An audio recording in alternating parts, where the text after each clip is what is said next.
Welcome back, my skibbity sigmas!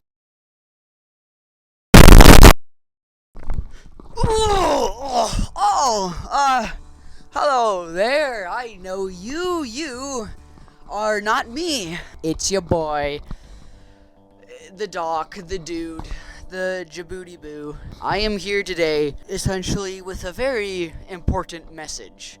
Or at least a story, I guess. So, at the time you are watching this, we have hit 5,000 subscribers, which is insane to think about. I mean, not only it's big because, you know, you're gonna get verified and yada yada yada, but it's been something that I've been working for like, I think almost 3 years now. But just, wow. 5,000.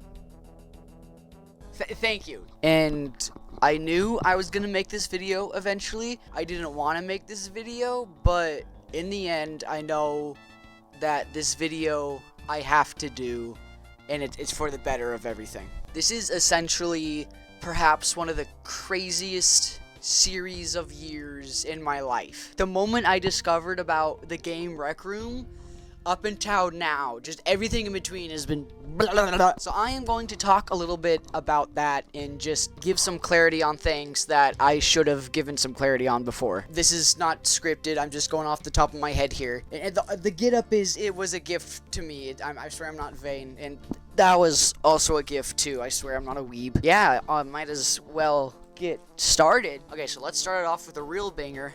I have depression. Like I actually have depression. I'm on sertraline, or it's a antidepressantist. This is clinical major depression, which means this is permanent depression. Which I mean I'm no doctor. Right? So the way the doctor put it is my brain can't produce a certain chemical, which leads to an imbalance in my frontal lobe, which is what handles all the emotions. And this chemical imbalance is making everything lean in towards the sad stuff sort of side. Yippee! One of the main problems with this was, at the time I was just starting to get into video editing. Alongside, like, you know, starting to feel more pressure and trying to make content that's entertaining to somebody else, I started losing, like, you know, actual like pleasure or an enthusiasm or passion to like edit videos and stuff. And I hated that because I knew it wasn't me that wasn't feeling it. It was this stupid thing in my brain that was making me feel like I didn't want to do it, and that frustrated me because I loved doing video editing, and as the effect wore off, I kind of kept pushing myself to keep going because I knew that deep down I still loved it, but I wasn't feeling it. There are there can be like different types of depression as well, and this part's undiagnosed. Man, this is why I didn't want to make this video, because, like, you know how many people like fake disorders or something to get attention online, or like, you know, trauma brag. Like, I didn't want to make this video. Another big thing I saw was symptoms of what's called psychotic depression. Psychotic depression it's depression alongside hallucinations and or delusions. Thankfully, hallucinations were not a thing. I am not schizo, I swear. You can ask this guy. But it was more or less delusions, and that's where this bigger part comes in. So when I started YouTube, I was a kid. I was younger. Like mature-wise, I was younger. I think I was 16 when I started. But I was thinking to myself, you know what? I'm gonna be that YouTuber that doesn't put promotions in their video because they're annoying. I'm gonna be that guy who doesn't ask for likes or for subscribes because that's also annoying. You know what? I'm going to get my code in Rec Room, and I am not going to promote it, but instead be like, hey, if you should use my code in Rec Room, so then other RecTubers, when, like, you know, when they're live streaming and stuff, and they meet you and they check whose code you're using, then they can be like, oh, you're using code DOC, but it could be like a capture the flag sort of thing, where it's like, you know, this spot is available. I'll tell them to use my code because Doc's code is like a way of saying, oh, this person's open. Oh my gosh, I sound so stupid. That was so stupid. I swear I don't do that anymore. Please use code DOC when it happens. So, like, yeah, that was, you know, these they were delusions in the end. And these delusions ranged from childish like that to really, really bad. One of the main reasons why 5,000 subscribers has mattered so much to me is because on day one, I was like, right, I am going to push myself to make my own, like, ideas. I wasn't gonna do the normal type of stuff. I wasn't gonna do stereotypes or speed runs or, like, stuff like that. Or, like, what your favorite clothing item says about you. Like, I wasn't gonna do anything that people actually liked, is basically what was happening. Because I felt this urge that if I did what was working, then it would be too easy. Or did, like, what actually worked, then I'd be a fraud. So I I sabotaged myself on purpose, not asking for subscribers, not doing things that people actually want to watch, sometimes even botching my edits or my thumbnails, all because I thought in order to prove myself, I needed to hurt myself. I felt this urge to not describe myself in a positive light for fear of looking like, well, not even the assumption that I was selfish, but like, it was, what if I'm actually a horrible person and I don't know it? So I wouldn't say anything nice about myself, and I would always dog myself down to the point of visualizing killing myself. You really don't know how stupid something is until you say it out loud. Kids, think about the way you think, okay? And I'd leave it up to other people to say who I was. Like, you know, like, oh yeah, Doc's a cool guy, or Doc's a bad guy. You know, I leave it to other people to define who I was in terms of quality of character. So that left me with a more intense craving for validation than normally you would have. Oh, I'm sorry. So, of course, you know, I'm bottling up emotions. I'm punishing myself. Everything fell into place. Perfectionism, neurosism, or neroism, whatever it's called, anxiety, like, you know, all this normal stuff. But I wasn't trying to help myself. I was trying to slowly degrade myself because it felt right. I was in my room. There was a box cutter on the ground. I can't remember if it was mine or if my dad left it up there. I took the box cutter, I unsheathed the blade, and I just made a cut on my arm. Now, this was a very dull blade. It didn't really draw blood, but, like, it just left a big red scar. It was kind of bloody. Like, blood wasn't leaking out. It was like, you know, it was like a scab. And then later on, again, I would think to myself, I thought if I could draw blood cutting myself, then that show I wasn't scared. So sometimes I take the razor, take the head of it on the razor, and I just slide it across my arm repeatedly, trying to draw blood. But I hate knives, so I was always like ginger with it, but like I was forcing myself to press down, and it's just chicken scratch all over my arm. And then eventually I would take my pocket knife, and then I start doing the same thing, also a pretty dull knife, just leaving these big red scars. Like, there was chicken scratch on my arm. That's all I can say. I have a mole right under my chin, and I didn't like it. So one day I took my knife, and I just like started like trying to surgically remove it. A little bit I was able to cut off, but then it started like bleeding. Blood was getting everywhere, and I'm like trying to like, I was thinking like maybe I could like get it off like a skin of a slice at a time, you know? So I was trying to shave it off with my knife. Blood's going everywhere, and I'm washing my face to get it off. I keep going, and then it dawned on me, I did it. I drew blood. I'm not a pussy. I would not allow myself to feel sad, because like, I have clothes, I have a home, I have food, water, friends, family.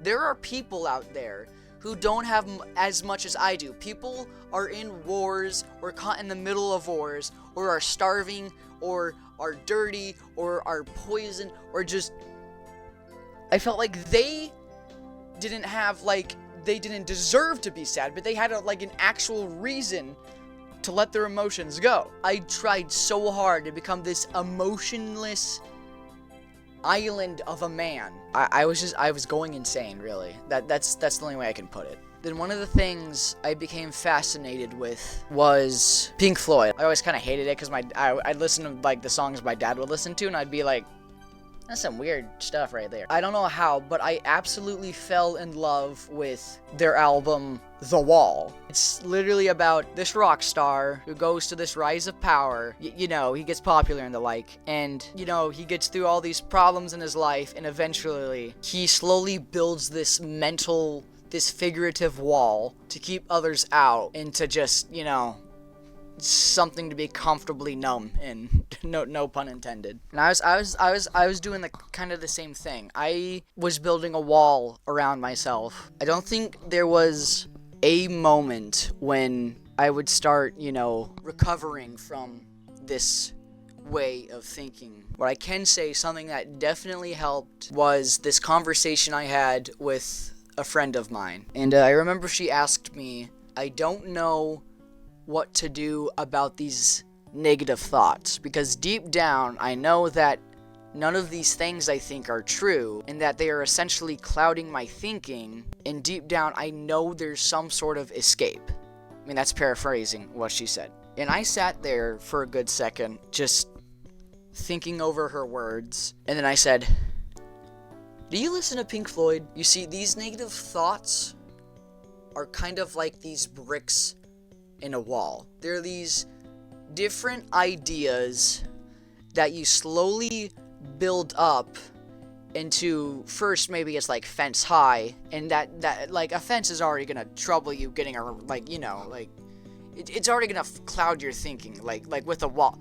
I sound so stupid. These negative thoughts are like these bricks, and without knowing it, you're using these bricks to build a wall, and eventually you completely enclose yourself, and you don't have some sort of contact with the outside world, so you're stuck with yourself and what you understand. You're in this echo chamber. If you're in an echo chamber and you're talking crap about yourself, you're always gonna hear crap about yourself echoing back at you. You're lost and you're confused and you're hurting yourself. There's only one thing next you gotta do: tear down the wall. Now, of course, that's easier said than done. Sometimes you gotta face this mental wall with all these bricks of these negative thoughts, and you just gotta poke holes in it one at a time. This brick out, get this brick out. And sometimes that's enough. If you're doing that, that is truly enough. Or sometimes you just gotta tear down that wall entirely. But of course, it's never gonna be there you go. Like, you're never going to really be free of something. Like, she would never really be free of these negative thoughts. They would come, but she would learn to not take them and build a wall. She would take those bricks and just smash them to the ground, is what I said to her. And really what I was saying in the end was, we build these walls against ourselves that prevent us from going forward some way, somehow, or block our thinking, or keep us where we are. And they do. And the only way to get out is for you to tear down your wall. I have this depression, sure. It influences my thoughts, but it's not who I actually am. So, just slowly over time, I'd be slowly just poking these bricks out in my wall. I was slowly healing, really. And I stopped cutting myself. I've stopped having suicidal ideation. If you are, please seek help. And this is all something I've tried to say before, but I didn't have the right words to say it, I think. Alright, I said it. There it is. Everything I've been wanting to talk about for a few years now. Hi, it's me, again, a day or so before I post this. I hope. I recorded what you just saw months ago in preparation for when we finally hit 5,000 subscribers. So, like, I had it, like, in the chamber and ready to go for when we hit 5K. And, yeah, I'm pretty late to the party, per usual. And, wow, has a lot happened in those past few months. We reached 5K, obviously. I got invited to Gridino's Galadino Award stuff. Correct me if I'm wrong. I know I'm wrong. That's the wrong name. Gridino, please help me out. I got invited to the RecTuber Awards. Met a bunch of cool people. Slat, Styles, Skull, That's a lot of S's. And I won RecTuber of the Year out of nowhere, so that was really cool. And then out of nowhere, Socus did a face reveal, which I haven't watched yet. I want to save my first reaction for either a video or a live stream. We'll see what happens. And outside of Rec Room and YouTube stuff, I finally got a job. Like one I actually like. I like it. I work at a Safeway in a bakery, like the bakery. I work the closing shift. I clean up after the crew and stuff. Good stuff. My sister got married, which is crazy. Both of my older sisters are married now. I'm alone at 20 years old. I turned 20 and still alone. If you're single and ready to mingle, hit me up. I turned 20, obviously, and yeah, it's been some good stuff. And then I'm finally gonna post this video, which has been a project looming over my head for many years now. And it feels good to, finally, get it out. Feels good to finally reach 5K. Thanks again, by the way. Which, again, I want to reiterate, I am not making this video to bait for attention or drama or anything. But because, one, making it to, fulfill that promise when I said, okay, before I do, actually lock in with Rec Room, let me reach 5K. And then, thought it'd be best to tell everybody what's going on after I reach 5K. And then, using this video as, a reminder, really, of, how far I've come for myself, I guess. But far more importantly, I want to share the experiences and lessons I learned for you to, I want you to learn something from them. I hope this video has given you something helpful, I hope. From, lessons I've learned to maybe something you can relate with, to just know, you're not alone, you're not the only one. I mean, there's lots more I want to tell you. I can't just fit into one video, so we'll see how life goes with that stuff. So, yeah, thank you very much. I really don't know what to say, other than thank you, But, yeah, before...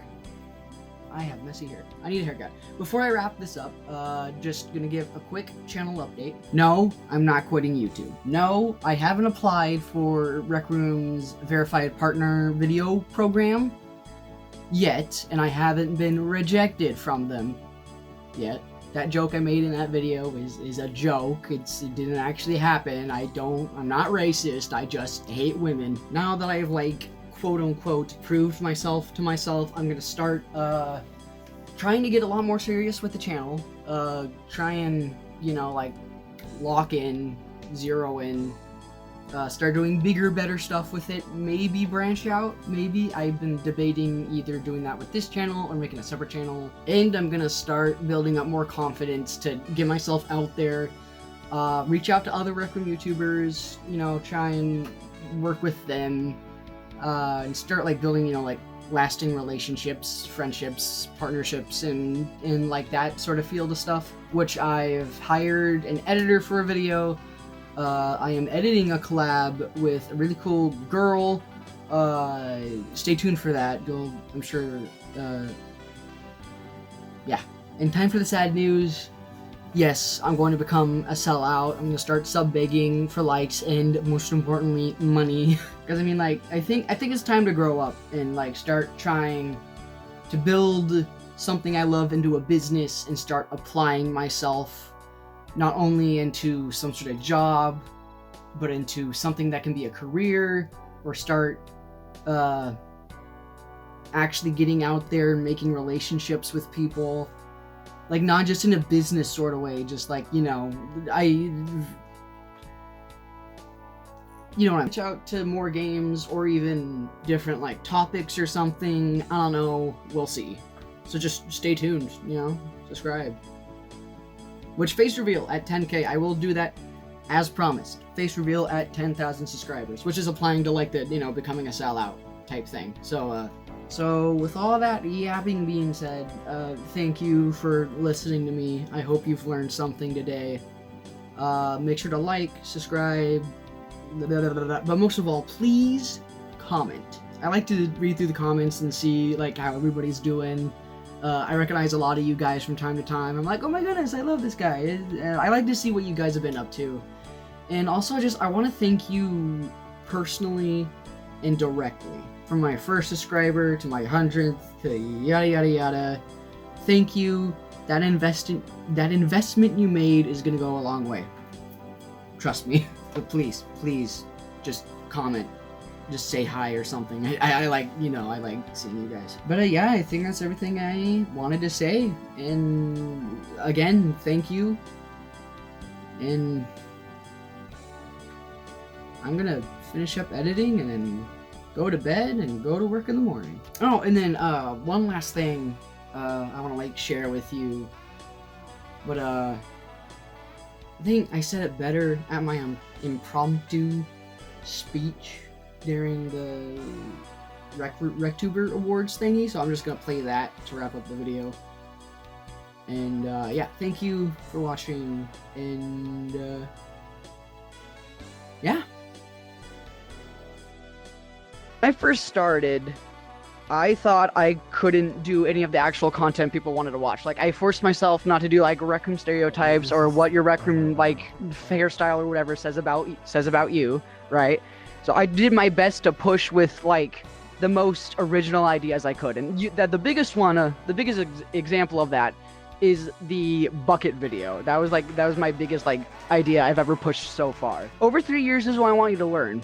So we all like stories, right? We'll watch Star Wars, maybe you like Ready Player One, 50 Shades of Grey if you're into that, weirdo. But there's always conflict in stories, right? You got man versus man, man versus society, man versus God, man versus nature. I want you all of you to remember this. It's always going to begin with man versus self. You are in the way of whatever you want to do. I was limiting myself to make certain types of content. Don't limit yourself, because that's the first thing. If you're going to go against, if you're trying to get this, you're trying to get that, it's always going to be you in the way first and foremost. So please, remember that. Yeah.